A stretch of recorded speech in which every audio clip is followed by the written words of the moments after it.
Are paid AI tools really worth it? I've tested a fair amount of AI tools in the past 4 years for my PhD, both free and paid. And as someone who basically studies human non human relations for researching post digital organizing, I thought that the promises that these AI tools made and the content made around these AI tools in popular media were really interesting. So I did my own digging around to find out whether these tools really are good research tools and whether they could really do what people on the internet, including myself, say that they can do. I suppose in doing so, I found out whether my money was really well spent and if it really did help me with my research. And if you've ever wondered the same, then you've come to the right place. Here's what I really think about paying for AI tools. Hey there, welcome to my channel. I'm Sam, a fourth year PhD student, and here on YouTube, I'm going to talk about all things academia and research. For now, it seems like generative AI in education, or what is increasingly being called academic AI, is here to stay. My university website already has a page that talks about using AI tools in our studies. I mean, it's just not going to go away, is it? But the question is, are they really worth it? A lot of these tools are freemium models, and more often than not, if you're using it for research purposes, you're going to have to pay subscription fees.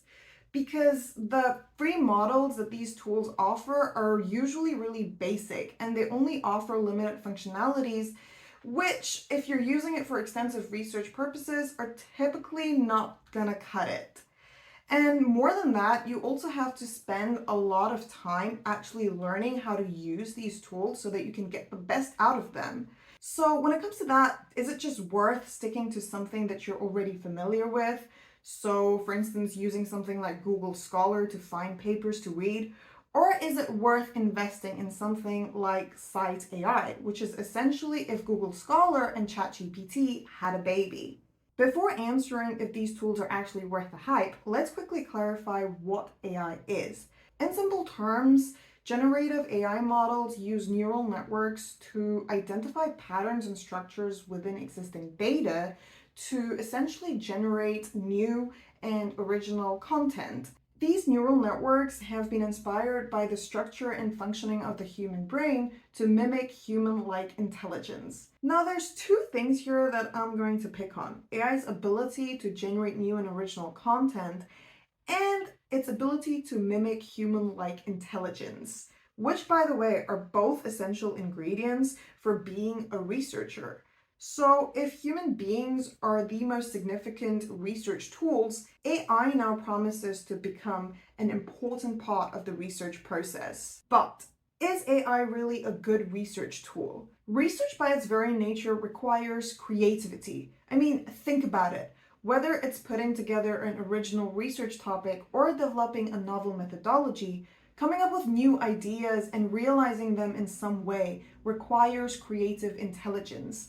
I mean, you do need technical expertise and subject matter knowledge as well, but they need to be synthesized and developed in some novel way for really pushing the boundaries of existing knowledge. Through and through, the entire research process requires creative intelligence and intellectual experimentation. But most of the academic AI tools that we see today are designed to do only very specific tasks, like summarizing papers, correcting grammar, and so on.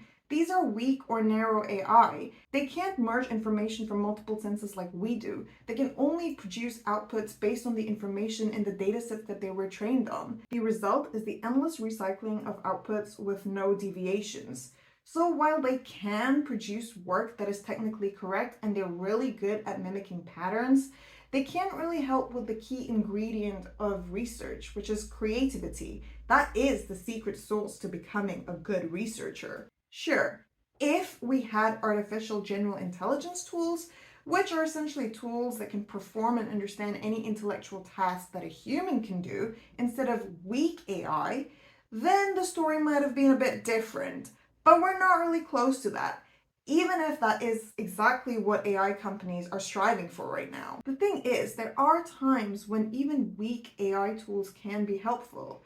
I mean, academia is not without its problems. We know by now that to thrive in academia, we almost need more than just intelligence. We need to be a little street smart here. It's not always easy to wear all the hats that a modern academic is required to wear. We need to keep up with the frankly insane amount of already existing and ever-growing published research, synthesize it, and write about it in a certain scientific style in fairly short periods of time. Now, when it comes to reading, 99% of journal articles follow the same structure. Intro, methods, findings, discussion, you know the drill. A narrow AI tool that has been trained to do that one specific task of summarizing journal articles can do a pretty decent job, which saves a lot of time. And when it comes to communicating your research, it needs to be done in a certain scientific way. This form of writing that us as academics must follow is full of rules and conventions. In other words, scientific writing is a highly predictable and structured form of writing,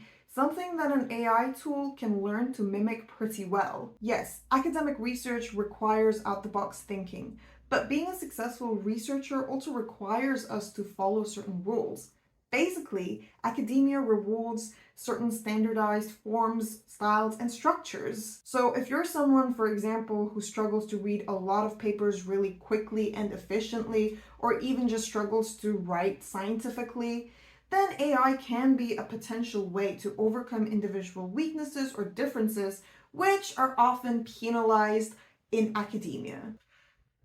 But this does not mean that you need AI. Your human intelligence is probably more than enough to do all tasks that current AI tools can do, and you can probably do it better. For instance, I don't really use AI tools for writing. I've trained myself over the last few years to become disciplined and to mimic the scientific writing style. But every now and again, if I want to quickly get the results of a paper that is at the periphery of my research summarized, I might use an AI summarizer. In conclusion, is paying for AI tools really worth it for your research? Yes, sometimes.